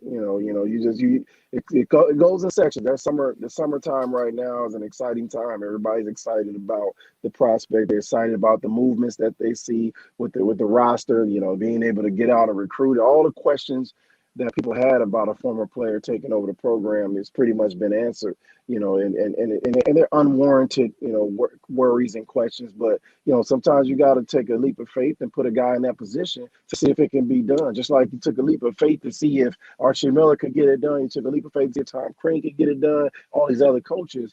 We never had, an opportunity to get a former player in there. We have plenty of them that have been coaching for a very long time, and we needed to stop making excuses as to why we don't give them an opportunity.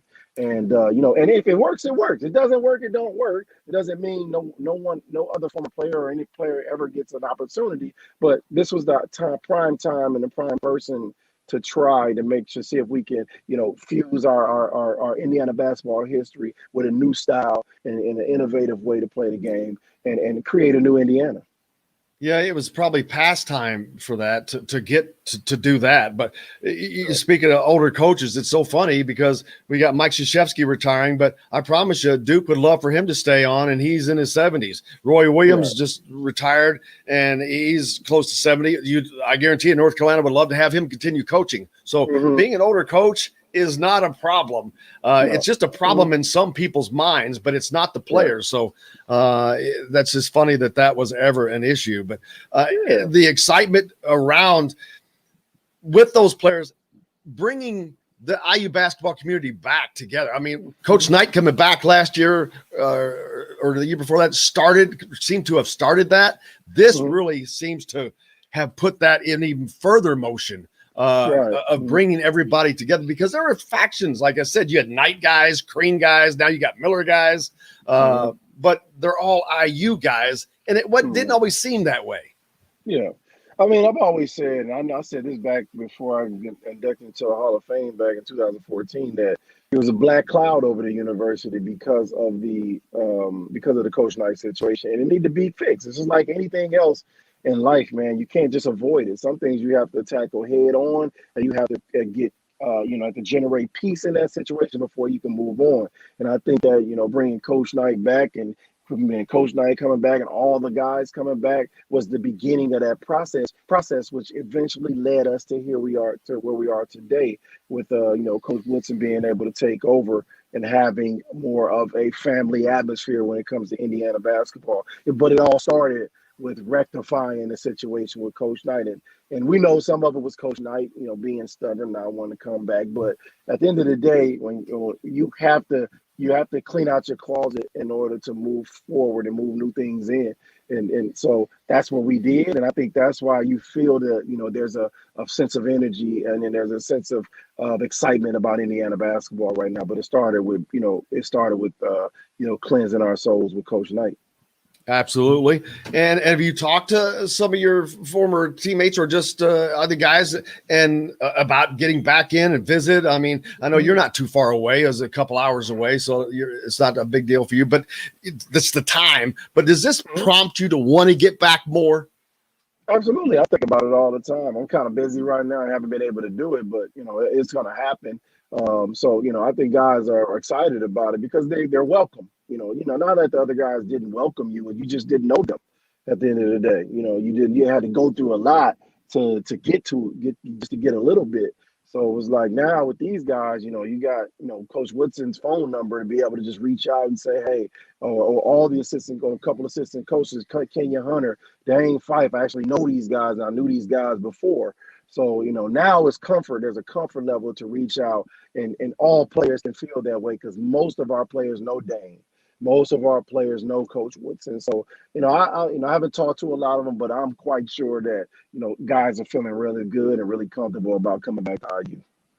And how the importance of that for a program, I mean, it is immense. If you are a blue blood like Indiana is, along with the other blue bloods, that has to be how the program is because it's too big not to be, and it hadn't been that way for IU. So for that, it's important to I think to continue a winning tradition for the tradition to be together. And I think that this seems like it has kind of brought it back. Yeah, I feel like a place like North Carolina, a place like Duke, outside of some of the scandals, and every school has had a scandal, so nobody can talk about anybody. They've had something where, academically or something where there were sanctions. So we're not even going to talk about that. But I felt like, when it comes to organizations and the actual school, Coach K and Roy Williams did a great job. They did a great job of growing their own, grooming their own. They did a great job of moving along with the times and the way the game is played, but yet still maintaining their traditions and values. To me, they were the standard. I always watched them and said, why can't we do that in Indiana?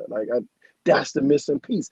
Everybody's coming in trying to do their own thing instead of merging the two. You know what I mean? To make sure that no one feels left out. And I think that Duke did a great job. All of those former players that have been groomed to become coaches, Nolan Smith, John Shire's taking over for Coach K. My guy Nate James is the coach now. Jeff Capel, Johnny Dawkins, Tommy Amaker. That's the blueprint of how to groom coaches and make sure that you keep the culture intact. And each one of those guys will make sure they keep that culture intact. So always use the example like when your mother and father are getting up in age or they go away, they leave the house to you. You're gonna take care of the house because the value and the traditions of the house. But if you just sell it to the city gonna knock it down. They're gonna, or try to build something else over on top of the house. But so you want to give your home to someone is going to take care of it, and that means valuing the traditions of that actual home. So that's why I look at Indiana. We finally got the house to a person who's going to value the traditions of the home and take care of it and leave it better for the next person. That is probably the best analogy I have heard to date about that. Seriously, it is, and it plays right into your podcast, House of Hoosier. It is the House of Hoosier. See how that works, man. Boom. I was like, that is the best analogy I've heard to date. And man, and it plays right into the House of Hoosier, man. That's going to be a subject on your next one with somebody. I promise you, it'll be a good one to have. We talk about that all the time. Take care of the home. You got to take care of the house. Take care of the lawn outside. You got to make sure you up to date. You got to take care of it, man. That's what we're going to start doing with Indiana basketball. People like Verdell Jones, Dane Fife, yourself. None of them are from Indiana, but all of you have this undying passion and love and desire to see the things that you're talking about. Where does that come from? Because I can see it still. It's like, man, it's just as strong as when you were a player, it seems. Or stronger. That's just being, that's what our core values are as people. And it's never about us as players and me being the best or not being respected, all this other stuff. It's about, I had a great opportunity to be at, to me, the best university in the country. I got to spend 4 years there under, to me, the best coach that college basketball has ever seen when it comes to being able to take little and get the most out of it. and that turned into championships for some and most. But it's all about seeing it grow. It's all about. So I wanted to get Tamar Bates on and Miller Kopp on. They're from out of state, and I want them to understand, really truly understand from the horse's mouth themselves what they're getting themselves into and what they need to do to really take advantage of the opportunity at Indiana and the responsibility that they have now that they're wearing those candy stripes. So it's just about being respecting the traditions, respecting everyone on the same level. Not Isaiah Thomas is more important than Kyle Hornsby. We're all Indiana basketball players, and of course there are levels to the game, but at the end of the day, we are family men. We take care of our families, and that's what our jobs are today. But we can always pour into that next generation of people coming with positivity and make sure that they know no matter what happens at Indiana University, you are appreciated and you're going to be held to a high standard. So that's what it's about for us. It's super important for them to have stewards like you and there are many others I know, but to have those kind of stewards that push that, and it's a great value for them. The younger players that are coming up, as you continue to guide them, is that the best thing that you get out of what your career has led you to be able to give it back to them now? Absolutely, that's what it's about. It's about paying it forward. I'm always my job right now is to make sure that if I can have those conversations with those guys to make sure they understand what Indiana basketball is all about, especially for an out-of-state guy. In-state guys, they kind of already know, but out-of-state guys, you coming in, you don't really understand what you're about to get yourself into, and that's in a positive way. So with the House of Hoosier, and that's kind of what it's developed into for me in the summer, is to really talk about that and ingrain that in their brains to make sure that they understand that. So that brings me pleasure. IU has never given me a job. They've never given me money. It's way too easy to be bitter, and it's unhealthy to be bitter and not be supportive when you could easily just, to support, be happy with what I'm doing, my efforts here in my city of bringing some positive to my city. So I wish you people nothing but the best. But, whatever I can do in Peoria, I'll do. When I had Miller Kopp on, he talked about his brother when the first time he came out, when he was playing for Northwestern, when he came out of the tunnel in Assembly Hall. Even that was such a big moment. He said his brother cried, I think. That was coming out of the Assembly Hall tunnel as an opponent. Because I remember asking him, I was like, what's it going to be like coming out the other side of that? That's when he told me that story, that how big that was to come out onto the Assembly Hall floor as an opponent.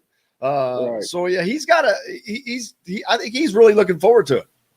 It's different, man. And you can really, really, etch yourself into the annals of Indiana basketball, just understanding it, from that standpoint, not making it about yourself, not making it about your pro aspirations, not making it about doing what you can do to help the team succeed, and also letting the fans know that you appreciate their negativity as well as their positivity. Because when you're not playing well, they're gonna be on you. It is what it is. There's a high expectation, and when you go there, you understand that and you get into it. So yeah, I'm not surprised to hear that story. Make sure you check out the House of Hoosier. AJ's got tons and tons of content. He's got Tamar Bates and Miller Kopp up most recently. Who's coming up next? Is Dane coming up next? No, Dane's not next. I think Mike Roberts is next. He'll be coming out soon. So it's just giving out 2 episodes a month for the summertime, and really just trying to dig into the traditions of Indiana basketball right now. So. But excited about Mike. Was really good, and Mike, he talked about his time at IU, what went right, what went wrong, and how excited he is about his new opportunity and his love for Indiana, and how he's excited about his new opportunity in Cincinnati. So I think people will enjoy that one as well. Absolutely. He's on the Xavier staff or Cincinnati He's on staff? the University of Cincinnati, yeah. Okay, Cincinnati staff. I couldn't remember. But a great spot. A good school there. So, and also moving on to learn under a different staff. You've got to do that as a young coach. You've got to get different philosophies to meld your own philosophy, I think.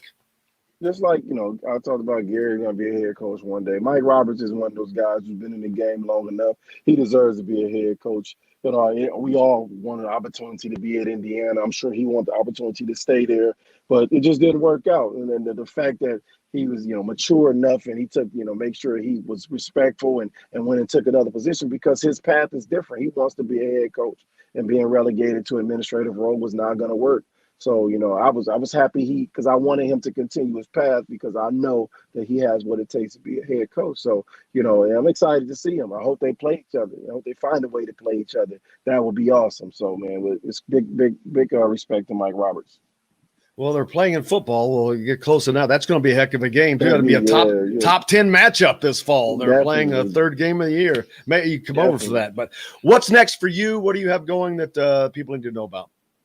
Not much fun. Just I'm working here in Peoria to get my athletics right for the youth here in Peoria. But that's my major focus.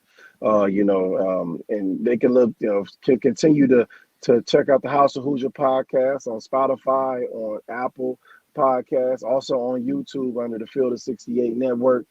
Plenty of content. I think I got 36 episodes on there right now. So it's plenty of, I know there's a lot of people out there who haven't seen all of them. So go back and go check out the earlier ones, and with AJ Moyer, with Steve Alford, with Keith Smart and Quinn Buckner and all the Hoosier legends and telling their stories, man. Jay Edwards, not many people get to tie that guy down. So I got a chance to tie him down. Dude, that one was, I don't know if you could say you tied him down. You had you kind of had to maybe get a net over him. Yeah, still lose. And that's crazy because that's what I expected. I was just happy to hear that he's doing well and tell his story, man. And because he's, to me, the greatest shooter of all time at Indiana University. I know people say Steve Alford, but I just love Jay Edwards' game because it reminds me so much of mine. There was no big-time shot maker than Jay Edwards. I mean, he just had ice water in his veins, man. He didn't care. It was the same shot if it's 10 seconds to go or 10 seconds into the game. He didn't care. He could drain it. Loved watching him, dude. He was fun. No AJ, it's been a blast. Great to have you back on. I hope your summer's going great. I can't thank you enough. I'm glad you're able to join us with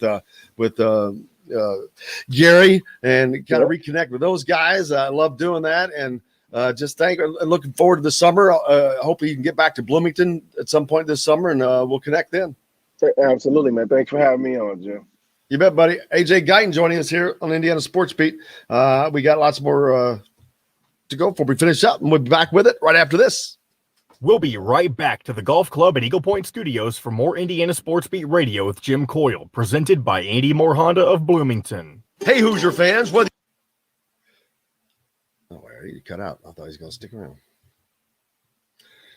All right, so you got that. I don't know if you saw my text, but if you want to use the Mark Emmert clip, feel free to do that now. Absolutely. Muppet Mark. Well, Zach made a great point. Yeah, I just did a beat on Muppet Mark, but it's the schools. I mean, I've talked about that too, but continued to beat on Mark Emmert, and all he is that's why they upped his contract. He's like, hey, I'm getting punched on here for you all. I'll take it. I'll get punched in the face for $3 million a year, but I need more. Yeah, I get it. Not bad, huh? Another good one for a patch up. And we were talking about Brandon. Did Brandon McGee not end up at Louisville? The name Brandon McGee, unless it's a different Brandon McGee. Who's the McGee that got Louisville in trouble? McGee. Okay, yes, that's Andre McGee. Andre McGee. Brandon McGee also got in trouble, though. He got Crean kicked him off the team. Okay. That was a Crean player? Yeah. Tom Crean announced today that freshman Brandon McGee from Chicago Crane High School has been dismissed from the program for academic team guidance negligence. Coaching and sports staff tried to make this work out, but he felt there was some basic standard operating. He wasn't going to class as a freshman. And this is IU Tom Crean or Georgia Tom Crean? This was IU Tom Crean. Okay.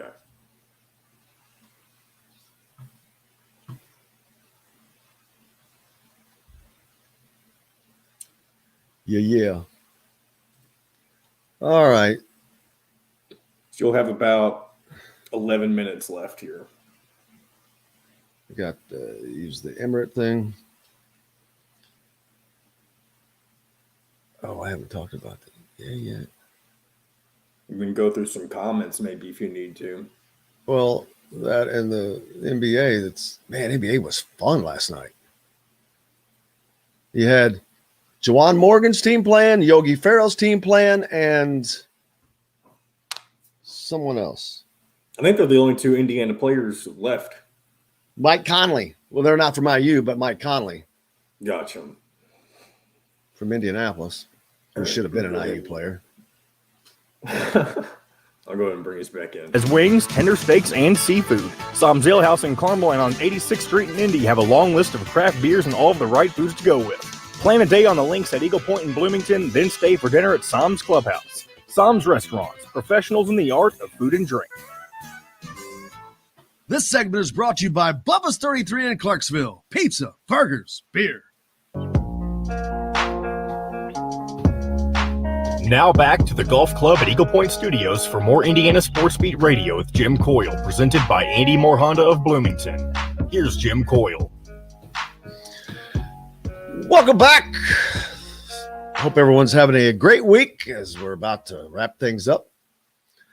Indiana having a great unofficial visit and experience posted by Jeremy Fears, the floor general. He said after a great unofficial visit and experience with Coach Woodson and staff, blessed to receive a scholarship offer from Indiana University. That was yesterday on his visit, which kind of expected that to happen since Indiana was the only school that he was visiting that he didn't already have an offer from, and he had offers from schools he wasn't visiting. So that was kind of anticipated. Just looking forward to this entire athletic season coming up. Football will be upon us a lot sooner than we think.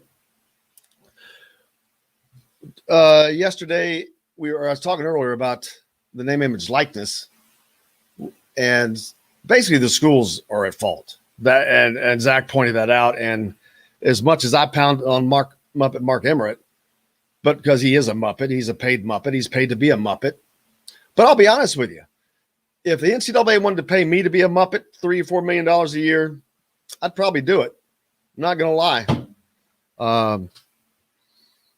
Not a bad gig, just to stand there and look goofy. Well, I do that for nothing. So I'll take $3 or $4 million to do it, as Mark Emmert does. He's not, maybe he's the smartest guy of us all. But he did speak before Congress, and with Congress being the hypocritical group that they are, you got the person that asked him this question. It was why it was hypocritical, but it was asked, why are you here now? They're 3 weeks away from this deadline, and now they're in front of Congress. But go ahead and run the clip, John. The 1,200 colleges and universities of the NCAA are right now in the process of passing historic rules to allow new opportunities for student athletes to be compensated for the use of their name, image, and likeness.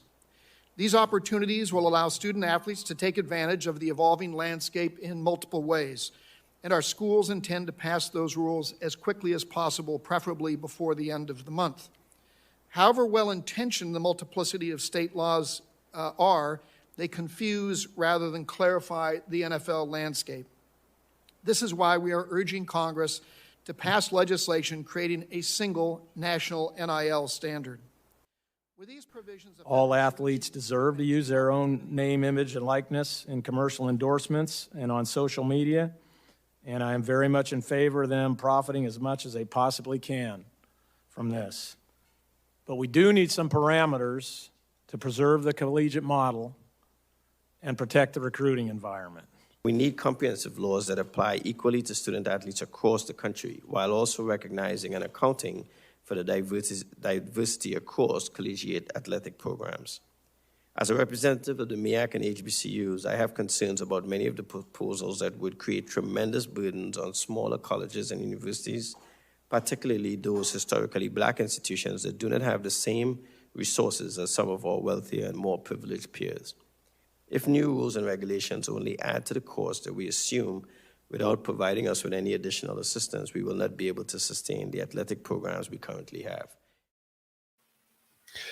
That was Mark Emmert, Mark Few, and Dr. Frederick from Howard University speaking on the impending doom of name, image, likeness legislation going into effect in 6 states on July 1st. Several others that have it to go into effect later, which is how they all should have been. The 6 states that put it in to go into effect July 1st, to me, are moronic.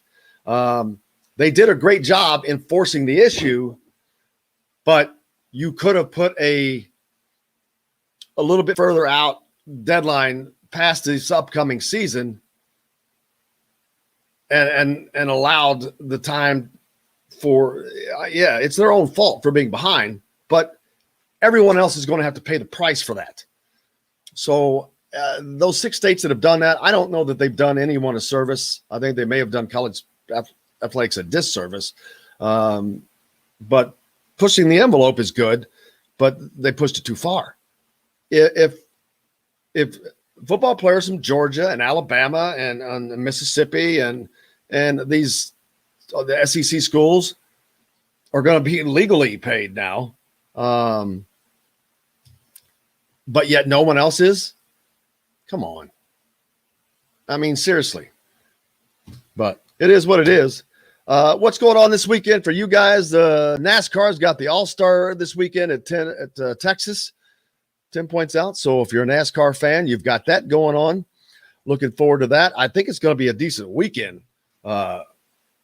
This rain that's been around is going to be going away. I haven't even looked at the forecast, to be honest with you, but looking over it, temperatures are rising, and I see a lot of sun and nothing else. So 88 today, 91 tomorrow, 88 on Sunday, nothing but sun, small chances of rain. So, and then all next week. So get out, get about baseball, whether it's Little League baseball, whatever you're doing, the softball's going on. The All-Star game is tonight in Owensboro, Kentucky, for any of those or anyone that's traveling there. Then tomorrow night at Southport High School. I can't imagine this Indiana team losing to this Kentucky team. I was looking at the record again yesterday, and I think Kentucky has won twice in the last 20 games or something. They haven't won a series. I don't even know how long. I'd have to pull that back up, but crazy. What's your plans for the weekend? There are a lot of people going camping. I won't be doing any camping. I don't know how you're going to camp with all those cicadas out there. But man, trying to look over some of these comments. Donald, thank you for joining us from Georgia. Dwayne, down at Evansville. I know Edward asked, what expectations am I expecting this year for my youth football season? Well, my expectations are for that football team to win, to compete for the Big East title. It's exactly what the expectations are on my side. They have what they need. They have the talent. They have the coaching. They have the experience. They have what they need. They have Ohio State at home. But you will have fans in the stands at places like Michigan. That's going to change at Iowa. I mean, that's going to be a difficult. Iowa is going to be a very difficult challenge because of being on the road, but it's not impossible. And I think Indiana can handle business and get it out of there. But my expectations are for Indiana to challenge for the Big Ten East Championship. And I didn't say they're going to win it, a challenge for it. But it is going to be a harder challenge this year, although they're going to be better off, better coached, better everything. It's still going to be more of a challenge because there will be fans in the stands, and I assure you that will make a gigantic difference no matter where you are. It will be different. It will make that Iowa game extraordinarily much more difficult. It will make beating even an average Michigan team difficult with 110,000 people there. It makes it very difficult. some of those guys have never been in that position for Indiana. You had the games canceled. They haven't been there. So if you haven't been in that situation, if you don't know what 110,000 people screaming sounds like in a bowl type situation set down below grade, it's the loudest environment I've ever been in. It's incredible, but it's going to be an exciting football season, and I don't think that you lower expectations because of that. But my final expectations are for Indiana actually to finish second in the Big Ten East. I think that ultimately Ohio State's probably going to be too strong, but they're not unbeatable. Indiana showed that last year. A lot depends on Michael Penix.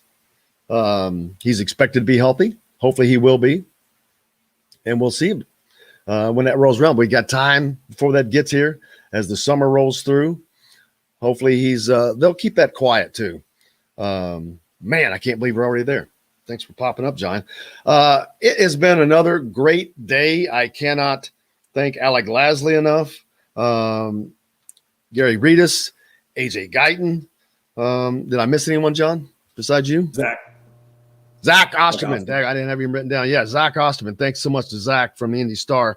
Him and Chronic have a new podcast out today, so you can go check that out as well. So I hope you guys are having a great Friday and have a great plan for the weekend, and go out and enjoy the weather. Do something nice for somebody or for yourself this weekend. But have fun this weekend. Until Monday, I'm Jim Coyle. I will see you on the radio.